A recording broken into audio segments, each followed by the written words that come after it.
A new book, Parachuting Hamsters and Andy Russell by David Adler.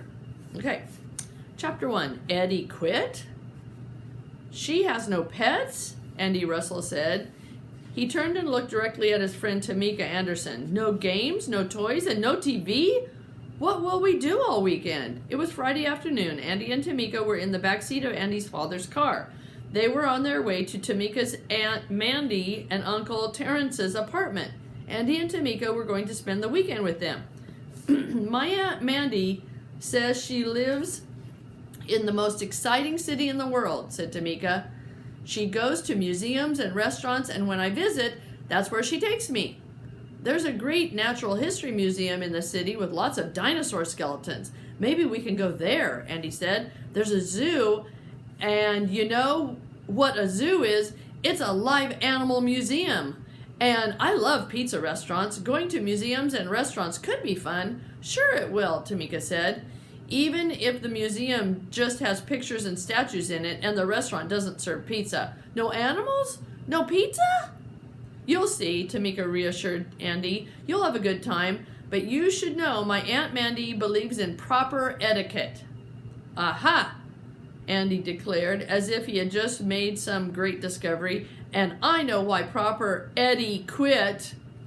He quit because he wanted to go to a zoo and eat pizza. Etiquette, Tamika said very slowly. It means good manners. And Aunt Mandy has a lot of rules about how to sit in a restaurant, how to ask for things, and how a guest should behave in her home.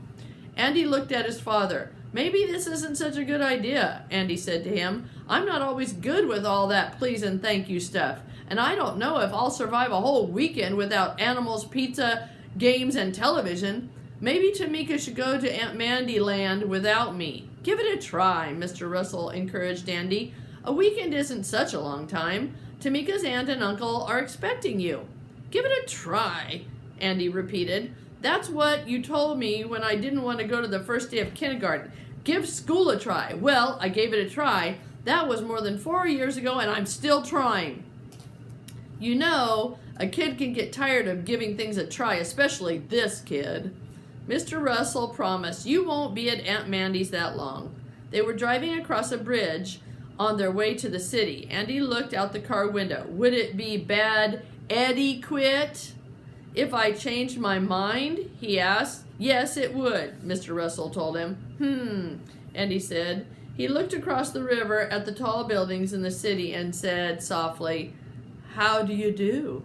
It's so very nice to meet you, and so kind of you to invite me to your beautiful home. May I please kiss your hand? Honk, honk. There was a lot of traffic on the... Here's a picture of him doing that. There was a lot of traffic on the bridge. Drivers were impatient. The woman in the car behind Mr. Russell was banging on her horn. Mr. Russell shook his head. There was nothing he could do. There was a long line of slowly moving cars ahead of him. Andy kissed the door lock. Your hand is really cold, Andy said, but thank you so much for letting me kiss it. Thanks a million, a billion, a trillion, gazillion, and you're very welcome too.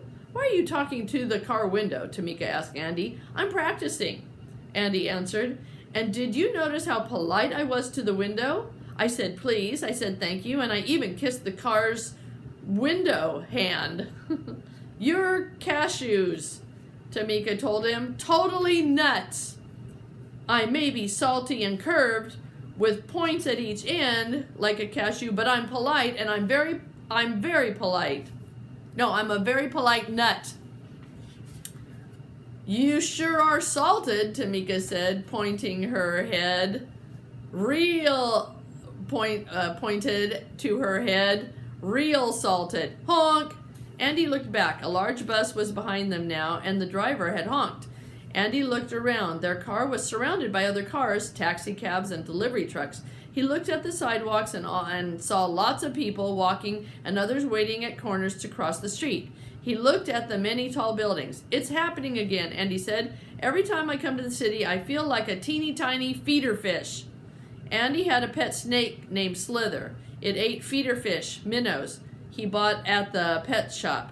Andy, why do you think you're a feeder fish? Mr. Russell asked patiently. Look around you, Dad. This place is stuffed with people. People walking, people riding in cars, people in buildings. But no fish, Mr. Russell said. In a pet shop, there are regular pet fish and feeder fish, Andy explained. When you buy a regular fish, you point and say, I want that one. When you buy feeder fish, you just say, I want 10. No one cares which 10. To pet shop people, one feeder fish is the same as any other. And with so many people here, I feel just like another fish, a feeder fish. Well, you're not, Mr. Russell told Andy. Each person in this city is an individual, and so are you. And even if you and Tamika were both feeder fish, if I came to a pet shop, I'd say, I know exactly which fish I want.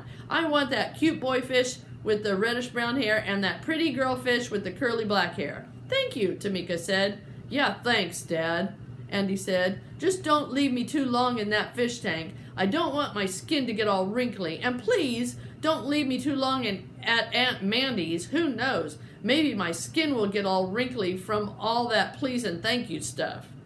Mr. Russell turned the corner. This street was not as busy as the last one. There were a few trees along the sidewalks. There it is, Tamika called out. There's Aunt Mandy's building. Dong.